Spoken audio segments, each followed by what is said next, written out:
नमस्कार। विज्ञान, प्रौद्योगिकी, आविष्कार और नवाचार की खबरों के कार्यक्रम ज्ञान विज्ञान में आप सभी का स्वागत है। मैं हूं प्रीति सिंह। आज के इस अंक में हम बात करेंगे भारतीय खगोल विज्ञानियों द्वारा अंतरिक्ष अनुसंधान में प्राप्त की गई एक और उपलब्धि की। बताएंगे क्या है दिल्ली और उत्तर भारत में दृश्यता कम करने वाले घने कोहरे का रहस्य। खबरें और भी होंगी, लेकिन सबसे पहले देखते हैं इस अंक की सुर्खियां। विज्ञान और प्रौद्योगिकी के क्षेत्र में 13 पद्म पुरस्कार। 72वें गणतंत्र दिवस के अवसर पर विज्ञान सहित अन्य क्षेत्रों में भी 2021 के विजेताओं के नामों की घोषणा। एस्ट्रोसैट द्वारा दुर्लभ पराबैंगनी चमकीले तारों की खोज। तारों की उत्पत्ति और अंत के रहस्य उजागर करने में सहायक होगा भारतीय खगोल विज्ञानियों का ताजा अध्ययन। दिल्ली में घने कोहरे के लिए उच्च क्लोराइड कण जिम्मेदार। आईआईटी मद्रास के शोधकर्ताओं द्वारा किए गए अध्ययन में सामने आया धुंध में दृश्यता कम होने का कारण। और जनजीवन बदल रहा है हिमालय जैव संपदा प्रौद्योगिकी संस्थान। प्रयोगशाला से सीधे किसानों तक पहुंच रही है सीएसआईआर आईएचबीटी की नवीन तकनीक। हर साल की तरह इस बार भी गणतंत्र दिवस के मौके पर पद्म पुरस्कारों का ऐलान कर दिया गया। भारत सरकार द्वारा विभिन्न क्षेत्रों में असाधारण योगदान के लिए दिए जाने वाले इन पुरस्कारों में इस बार 7 पद्म विभूषण, 10 पद्म भूषण और 102 पद्मश्री पुरस्कारों के लिए नामों की घोषणा की गई है। आइए देखते हैं विज्ञान और प्रौद्योगिकी के क्षेत्र में किन नामों को पुरस्कारों के लिए चुना गया। 26 जनवरी यानी गणतंत्र दिवस का अवसर जहां देश की सामरिक ताकत और सांस्कृतिक समृद्धता का प्रदर्शन करने का दिन है, वहीं इस मौके पर अध्यात्म, कला, समाज सेवा और विज्ञान जैसे क्षेत्रों में देश को मजबूत करने वाली हस्तियों के लिए पद्म पुरस्कारों का भी ऐलान किया जाता है। 72वें गणतंत्र दिवस पर इस बार 119 पद्म पुरस्कारों की घोषणा की गई, जिनमें विज्ञान और प्रौद्योगिकी के क्षेत्र में से भी लोग शामिल हैं। कर्नाटक के मशहूर हृदय रोग विशेषज्ञ डॉक्टर बेल्ले मोनप्पा हेगड़े को चिकित्सा के क्षेत्र में असाधारण योगदान के लिए 2021 का पद्म विभूषण दिया गया है। डॉक्टर हेगड़े को साल 2010 में पद्म भूषण से भी नवाजा जा चुका है। जनता के चिकित्सक कहे जाने वाले डॉक्टर हेगड़े ने चिकित्सा पद्धति और नैतिकता पर कई किताबें लिखी हैं। उन्होंने हमेशा न्यूनतम चिकित्सा उपयोग की वकालत की और योग जैसे प्राकृतिक उपयोगों द्वारा रोगों से बचने की सलाह दी है। विज्ञान और प्रौद्योगिकी के क्षेत्र में इस बार पद्म विभूषण पाने वाला दूसरा नाम भारतीय मूल के अमेरिकी भौतिक विज्ञानी डॉक्टर नरिंदर सिंह कपानी का है।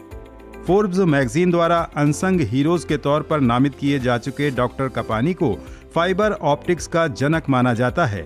उन्होंने ही 1956 में फाइबर ऑप्टिक्स शब्द ईजाद किया था, जिसने सूचना और संचार की गति को एक नया आयाम दे दिया। डॉक्टर कपानी के शोध और आविष्कारों में फाइबर ऑप्टिक्स संचार, लेजर, बायोमेडिकल इंस्ट्रूमेंटेशन, सौर ऊर्जा और प्रदूषण निगरानी शामिल हैं। विज्ञान के क्षेत्र में इस बार पद्मश्री पुरस्कार भी दिए गए हैं, जिनमें भारतीय मूल के अमेरिकी मृदा वैज्ञानिक डॉक्टर रतन लाल का नाम शामिल है। कृषि और खाद्य क्षेत्र में उनके उत्कृष्ट योगदान के लिए उन्हें विश्व खाद्य पुरस्कार से भी नवाजा जा चुका है। इनके अलावा 2021 के पद्मश्री पुरस्कारों के लिए लक्षद्वीप के अली मानिक फन, पंजाब के चिकित्सक डॉक्टर रतन लाल मित्तल, दिल्ली के डॉक्टर चंद्रकांत शांभाजी पांडव, ओडिशा के डॉक्टर कृष्ण मोहन पाथी, केरल के डॉक्टर धनंजय दिवाकर सखदेव, दिल्ली के डॉक्टर जे.एन. पांडे, उत्तर प्रदेश के डॉक्टर अशोक कुमार साहू, उत्तराखंड के डॉक्टर भूपेंद्र कुमार सिंह संजय, बिहार के डॉक्टर दिलीप कुमार सिंह, तमिलनाडु के डॉक्टर थिरुवेगदम वीरा राघवन के नाम शामिल हैं। ब्रह्मांड के गूढ़ रहस्यों का पता लगाने की दिशा में भारतीय खगोल वैज्ञानिकों को एक और उपलब्धि हासिल हुई है। वैज्ञानिकों ने एस्ट्रोसैट के अल्ट्रावायलेट इमेजिंग टेलीस्कोप की मदद से हमारी आकाश गंगा के एक जटिल गोलाकार झुंड NGC 2808 में दुर्लभ चमकीले तारों की खोज की है। इस खोज से तारों की उत्पत्ति और अंत के विभिन्न चरणों का अध्ययन करने में मदद मिल सकती है। एक रिपोर्ट। ब्रह्मांड के रहस्यों को उजागर करने के प्रयास में खगोल वैज्ञानिकों ने हमारी आकाशगंगा में तारों के एक अति विशाल जटिल गोलाकार समूह का पता लगाया था, जिसे NGC 2808 नाम दिया गया। तारों के इस तरह के विशाल क्लस्टर्स को ब्रह्मांड का डायनासोर भी कहा जाता है। साल 2019 में वैज्ञानिकों ने इसरो के स्पेस टेलीस्कोप एस्ट्रोसेट द्वारा इस झुंड में पराबैंगनी तारों की नई आबादी की पहचान की थी।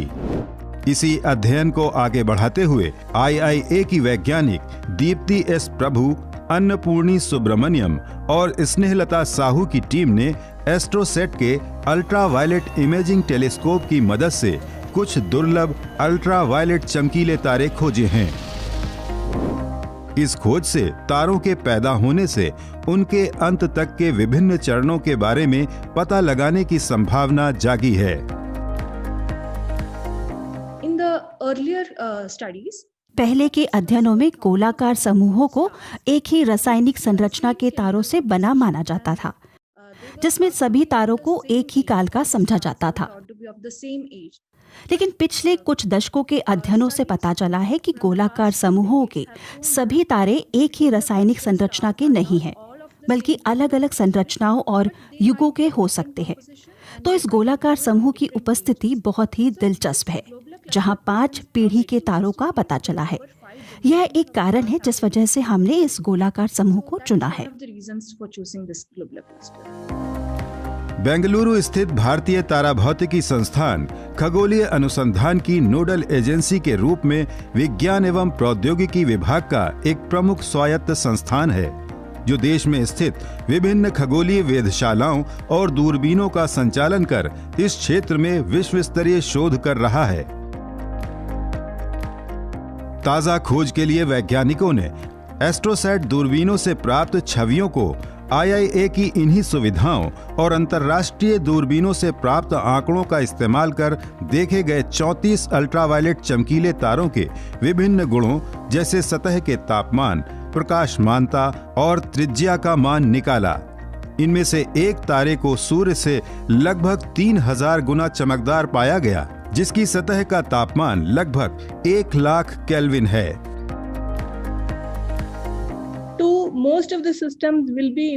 ज्यादातर ये प्रणाली गोलाकार समूहों के आंतरिक केंद्रीय घने क्षेत्र में होती है। इन्हें पकड़ना बहुत ही मुश्किल होता है, क्योंकि ये छिपे हुए होते हैं। यह एक भीड़ में किसी व्यक्ति को खोजने जैसा है। अगर इन्हें चिन्हित करना हो तो चूंकि ये सामान्य रूप से बहुत गर्म होंगे, इसलिए यूवी प्रकाश इन गर्म सितारों की पहचान करने में मदद करता है। फिर उनके तापमान और भौतिक गुणों का अध्ययन करने के लिए एक सही तकनीक का उपयोग करना होता है। तब हम वास्तव में कह सकते हैं कि उस वर्ग में जो खत्म हो रहे हैं या इसके बजाय कैसे उनका अंत हुआ। अंत होने से पहले उन्होंने वास्तव में कौन सा रूप लिया। तो कह सकते हैं कि हम भारतीय उपकरण की मदद से बहुत तेजी से घटित होने वाले ट्रैक को पकड़ने में सक्षम हुए। अभी तक इसका कोई स्पष्ट कारण नहीं पता लगाया जा सका है कि तारों का अंत कैसे होता है या हुआ होगा। ताजा अध्ययन के मुताबिक इन दुर्लभ चमकीले तारों के भीतरी कोर लगभग उजागर होने के चलते ये बहुत ज्यादा गर्म हैं। ये स्थिति ऐसी है जैसे सूर्य जैसे तारे अपने विकास के अंतिम चरण में होते हैं।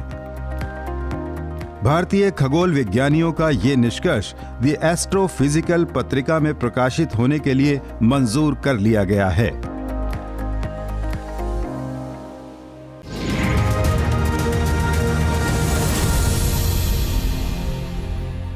भारतीय प्रौद्योगिकी संस्थान मद्रास के शोधकर्ताओं ने उत्तर भारत, खासकर दिल्ली में घने कोहरे को लेकर एक नई खोज की है।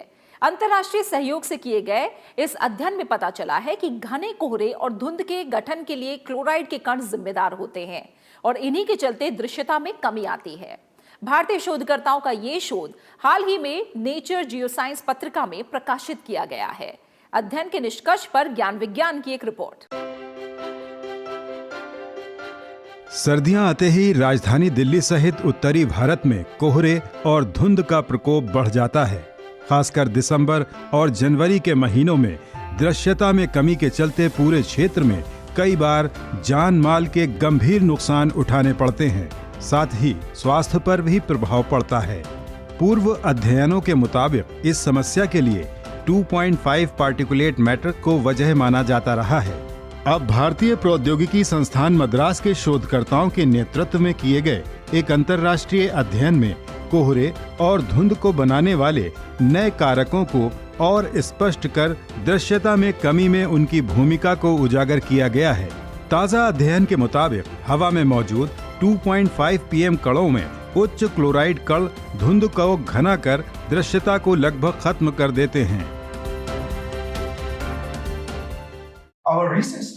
हमारा ताज़ा अध्ययन जो नेचर जियोसाइंस पत्रिका में प्रकाशित किया गया है, राष्ट्रीय राजधानी दिल्ली के ऊपर छाने वाले कोहरे और धुंध के गठन में 2.5 और 2.5 माइक्रोमीटर से कम आकार के पार्टिकुलेट मैटर की सटीक भूमिका के रहस्यों को उजागर करता है। ये पार्टिकुलेट मैटर वास्तव में उच्च क्लोराइड वाले हैं, जो अन्य वैश्विक प्रदूषित शहरों की तुलना में बहुत अधिक प्रभावी हैं। ये दिल्ली के वातावरण की खासियत है। अध्ययन के लिए दिल्ली में PM 2.5 कणों की रासायनिक संरचना और अन्य गुणों के साथ आर्द्रता और तापमान को 1 महीने तक मापा गया और पाया गया कि हाइड्रोक्लोरिक एसिड वाली रासायनिक प्रतिक्रियाएं, जो कि कुछ औद्योगिक गतिविधियों और सीधे प्लास्टिक या प्लास्टिक युक्त अपशिष्ट जलाने से वातावरण में उत्सर्जित होती हैं, उच्च PM 2.5 क्लोराइड के लिए जिम्मेदार हैं। इन्हीं कणों के चलते ठंडक में इन क्षेत्रों में घना कोहरा छा जाता है। ये अपनी तरह का पहला निष्कर्ष है जो 2.5 पार्टिकुलेट मैटर की भूमिका को स्पष्ट करता है। ये अध्ययन नीति निर्माताओं को राष्ट्रीय राजधानी क्षेत्र में वायु गुणवत्ता और दृश्यता में सुधार के लिए बेहतर नीतियों को तैयार करने में मदद करेगा। हमने पाया है कि कुछ औद्योगिक प्रक्रियाओं में जलाए जाने वाले प्लास्टिक सामग्री अपशिष्ट वास्तव में वायुमंडल के हाइड्रोक्लोरिक एसिड को बढ़ाते हैं, जो वहां मौजूद अतिरिक्त अमोनियम के साथ मिलकर उच्च क्लोराइड कणों की सांद्रता को बढ़ा देता है। ये हाइड्रोक्लोरिक एसिड इन सभी क्लोराइड कणों का सहसंघनन कर कई गुना अधिक पानी जमा करने की क्षमता को बढ़ाता है। सर्दियों की रात में जब दिल्ली में उच्च आर्द्रता फैलती है, तो ये कण वास्तव में बहुत अधिक फैल जाते हैं और दृश्यता में कमी का कारण बनते हैं। अगर हम वायुमंडल में इस HCl उत्सर्जन को कम कर सकें, तो दिल्ली के इस जटिल रसायन वातावरण के बावजूद दृश्यता में 50% तक सुधार ला सकते हैं। IIT मद्रास के नेतृत्व में जर्मनी के Max Planck Institute for Chemistry, America के हार्वर्ड विश्वविद्यालय, जॉर्जिया इंस्टीट्यूट ऑफ टेक्नोलॉजी और UK के मैनचेस्टर विश्वविद्यालय के सहयोग से किया गया ये अध्ययन हाल ही में शोध पत्रिका नेचर जियोसाइंस में प्रकाशित किया गया है। वैज्ञानिकों के इस प्रयास से भविष्य में कोहरे के दौरान दृश्यता की कमी की समस्या से निजात पाने की संभावना जागी है।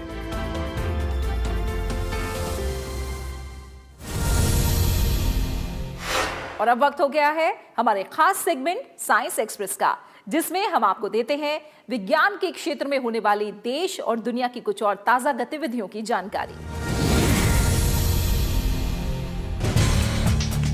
26 जनवरी को परिवार नियोजन 2020 अंतर्राष्ट्रीय साझेदारी द्वारा प्रगति का जश्न भविष्य के लिए बदलाव शीर्षक के तहत एक डिजिटल कार्यक्रम का आयोजन किया गया। भारत की ओर से इस उच्च स्तरीय सम्मेलन को केंद्रीय स्वास्थ्य एवं परिवार कल्याण मंत्री डॉक्टर हर्षवर्धन ने संबोधित किया और परिवार नियोजन में भारतीय प्रयासों और योगदान को उजागर किया। परिवार नियोजन 2020 दुनिया भर में परिवार नियोजन को बढ़ावा देने और महिलाओं तक आधुनिक गर्भ निरोधक पहुंचाने की एक मुहिम है, जिसमें 44 देश सहयोग कर रहे हैं। इस दौरान विभिन्न सहयोगी देशों की 2019-20 की वार्षिक प्रगति रिपोर्ट भी जारी की गई। अपने संबोधन में केंद्रीय मंत्री ने कहा कि भारत ने हमेशा परिवार नियोजन 2020 में साझेदारी को महत्व दिया है। भारत ने 1952 में राष्ट्रीय परिवार नियोजन कार्यक्रम तैयार किया था और वो ऐसा करने वाले शुरुआती देशों में से एक हैं। रामानुजन ग्राफ के अनसुलझे सवालों को हल करने के लिए युवा भारतीय गणितज्ञ निखिल श्रीवास्तव को गणित के प्रतिष्ठित माइकल एवं शीला हेल्ड पुरस्कार से सम्मानित किया जाएगा। कैलिफोर्निया विश्वविद्यालय में सह प्राध्यापक के पद पर कार्यरत निखिल लंबे समय से कैडिसन सिंगर समस्या और रामानुजन ग्राफ पर अनुत्तरित सवालों पर काम कर रहे हैं। निखिल को एकोल पॉलिटेक्निक, फेडरल डी लॉसेन की एडम मार्क्स और येल विश्वविद्यालय के डैनियल एलन स्पीलमैन के साथ संयुक्त रूप से इस पुरस्कार के लिए चुना गया है। इन तीनों ने ही इस प्रक्रिया में रैखिक बीजगणित, बहुपदीय ज्यामिति और ग्राफ सिद्धांत के बीच एक गहरे नए संबंध का पता लगाया है। अमेरिका की नेशनल एकेडमी ऑफ साइंसेज द्वारा माइकल एवं शीला हेल्ड पुरस्कार के तौर पर विजेताओं को पदक और $1,00,000 राशि से नवाजा जाएगा। भारतीय आयुर्विज्ञान अनुसंधान परिषद द्वारा किए गए अध्ययन में स्वदेशी कोरोना वैक्सीन कोवैक्सीन को यूके स्ट्रेन के खिलाफ भी असरदार पाया गया है। अध्ययन के अनुसार कोरोना के यूके स्ट्रेन के जीनोम में 17 म्यूटेशन मिले हैं, जिनमें से 8 म्यूटेशन वायरस की बाहरी प्रोटीन परत यानी स्पाइक में मिले हैं, जो कि हमारे शरीर की कोशिकाओं से संपर्क करती हैं। वैज्ञानिकों ने यूके स्ट्रेन को उसके सारे हस्ताक्षरों के साथ अलग किया, फिर कोवैक्सीन ले चुके लोगों के सीरम का इस्तेमाल कर प्लाक रिडक्शन न्यूट्रलाइजेशन टेस्ट किया गया। कोवैक्सीन ने इस टेस्ट में यूके के स्ट्रेन को प्रभावी ढंग से बेअसर कर दिया। अब अगर कोरोना अपना रूप बदलता भी है, तब भी ये टीका उस पर कारगर हो सकता है। अमेरिका की निजी अंतरिक्ष एजेंसी स्पेसएक्स ने एक ही रॉकेट द्वारा 143 छोटे उपग्रह लॉन्च करने का रिकॉर्ड कायम किया है। इससे पहले फरवरी 2017 में इसरो ने इस तरह एक साथ 104 सैटेलाइट स्थापित करने का रिकॉर्ड बनाया था। स्पेसएक्स के ट्रांसपोर्टर 1 नाम से पूरे किए गए इस मिशन ने कम खर्च में अंतरिक्ष मिशन लॉन्च करने का रास्ता खोला है। फ्लोरिडा स्थित cap Canaveral space force station से भेजे गए फाल्कन 9 रॉकेट में 133 कमर्शियल और 10 स्टारलिंक सैटेलाइट थे। ये मिशन कंपनी के small sat ride share program का हिस्सा था, जिसका उद्देश्य छोटे ऑपरेटर्स के लिए अंतरिक्ष के दरवाजों को खोलना है। स्पेसएक्स का पिछला रिकॉर्ड 64 सैटेलाइटों का है, जो दिसंबर 2018 में लॉन्च किया गया था। CSIR का हिमालय जैव संपदा प्रौद्योगिकी संस्थान जैव संपदा संरक्षण के साथ इस क्षेत्र में नवीन प्रौद्योगिकी का विकास कर रहा है। पिछले 4 दशक में औषधीय पौधों से लेकर पुष्प और चाय की बेहतर किस्में तैयार करने वाला ये संस्थान अब केसर और हींग की खेती में भी देश को आत्मनिर्भर बना रहा है। IHBT एक ऐसा वैज्ञानिक संस्थान है जिसने सीधे तौर पर क्षेत्र के जनजीवन को बदलने के सफल प्रयास किए हैं। संस्थान पर ज्ञान विज्ञान की एक रिपोर्ट। हिमाचल प्रदेश के पालमपुर में स्थित वैज्ञानिक तथा औद्योगिक अनुसंधान परिषद का हिमालय जैव संपदा प्रौद्योगिकी संस्थान विज्ञान, प्रौद्योगिकी और नवाचार किस तरह जीवन को बदल सकते हैं, IHBT को इसका सटीक उदाहरण कहा जा सकता है। हिमालय की प्राकृतिक धरोहर और औषधीय उपयोगिता का संरक्षण करने के उद्देश्य से साल 1983 में IHBT की स्थापना की गई थी। लगभग 4 दशक पूरे करने जा रहे इस संस्थान के पास आज अत्याधुनिक प्रयोगशालाएं, अंतर्राष्ट्रीय मान्यता प्राप्त वनस्पति संग्रहालय, सगंध तेल और हर्बल्स प्रायोगिक संयंत्र जैसी सुविधाएं मौजूद हैं, जिन्होंने जैव संसाधनों को जैव आर्थिकी में बदल दिया है। संस्थान ने चाय की किस्मों का विकास कर उत्पादन के नए आयाम खोले, वहीं पुष्प खेती की नवीन तकनीक द्वारा स्थानीय लोगों को रोजगार के नए अवसर दिए। अब देश को सगंध उत्पादन में आत्मनिर्भर बनाने की दिशा में काम कर रहे इस संस्थान ने जंगली गेंदा उत्पादन और उससे तेल निकालने की प्रौद्योगिकी विकसित कर किसानों को आय का नया स्रोत दिया है। आपको पता होगा कि जो जंगली गेंदे का जो तेल है, जब हमने ये काम शुरू किया तो पूरे देश में 2 टन मुश्किल से तेल पैदा होता था। जब हमने किसानों को सबको जोड़ा और हमने किसानों को एक बात और बताई कि अगर आप 1 किलो तेल पैदा करेंगे ना, तो इससे आपको ना फ़ायदा होगा, ना कोई इंडस्ट्री वाला आपके पास आएगा। लेकिन अगर आप बोलते हैं कि आपके पास 1 टन तेल है या 2 टन तेल है, तो सारी इंडस्ट्री आपके पास दौड़ के आएगी, क्योंकि इंडस्ट्री को क्वांटिटी भी चाहिए। फिर आप जब क्वालिटी की बात, हमने एक चीज़ और देखी कि यहाँ पे क्वालिटी बड़ी अच्छी होती थी, गुणवत्ता जो थी इन तेलों की वो बहुत श्रेष्ठ थी। अब हमको यहाँ बाहर से फ़ोन आते हैं कि जी हमको इतना टन तेल चाहिए, क्या यहाँ से मिल पाएगा? अब देखिए जो दुकानदार है वो सीधा किसानों के पास से तेल उठा के ले जाते हैं। तो किसान भी खुश, हमें भी बड़ी खुशी होती है, संतुष्टि मिलती है कि जिस काम के लिए संस्थान था उसने अपना कार्य पूरा किया।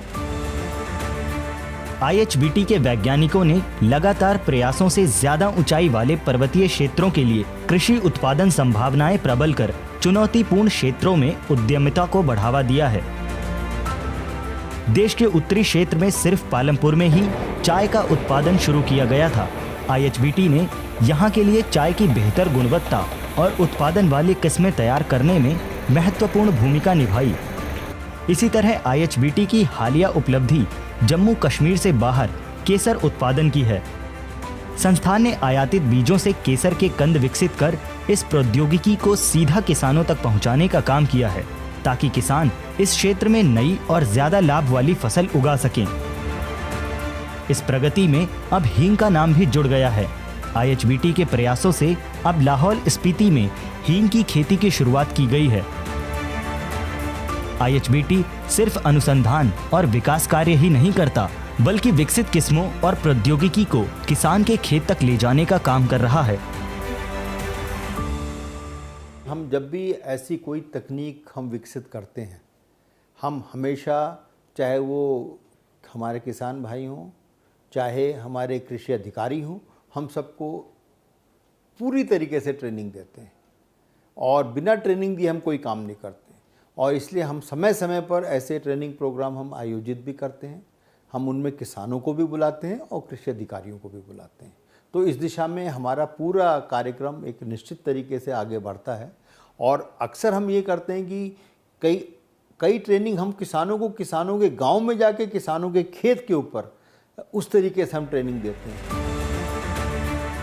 जहां संस्थान ने पुष्प खेती, चाय बागान और सगंध किस्मों को ज्यादा उपजाऊ बनाने का काम किया है, वहीं औषधीय जड़ी बूटियों से विभिन्न उत्पादों की प्रौद्योगिकी विकसित कर उनका तकनीकी हस्तांतरण कर भारतीय उद्योग को बल दिया है।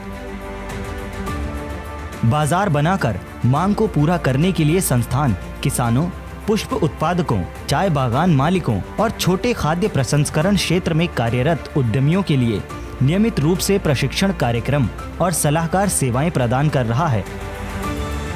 ये शायद अपनी तरह का पहला वैज्ञानिक संस्थान है जिसने सीधे तौर पर क्षेत्र के जीवन को बेहतर बनाने का काम किया है और ये सफर जारी है।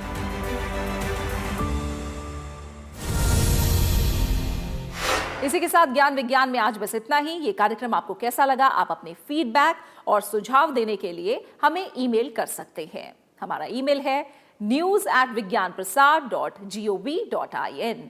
आप अपनी राय हमें डाक द्वारा भी भेज सकते हैं। हमारा पता है विज्ञान प्रसार 5वां तल, पृथ्वी भवन, लोधी रोड, नई दिल्ली 110003।